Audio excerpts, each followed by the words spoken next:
పెద్దల ఆలోచనను. ఎక్కువ శాతం పెద్దవారు చెప్పిన ఆలోచన ఇంట్లో ఏం చేస్తారమ్మా పిల్లలు?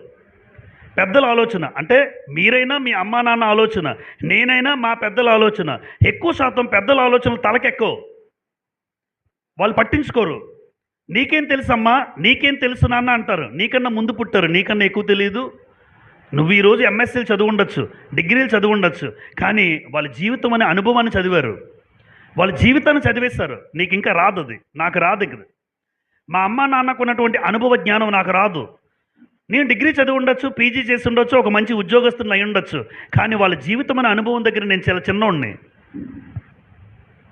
అందుకే పెద్దల ఆలోచన ఎప్పుడు ఏం చేయకూడదు, ఎవరు నిర్లక్ష్య పెట్టకూడదు. ఒక ఆయన గ్రంథంలో రెహబాము అనే ఆయన ఉన్నాడు. రాజుల మొదటి గ్రంథం చూడండి. రాజుల మొదటి గ్రంథం. ఈ రెహబాము ఎవరో కాదు, స్వయంగా సొలొమోను కుమారుడు. దావీదు కుమారుడు సొలొమోను. సొలొమోను కుమారుడు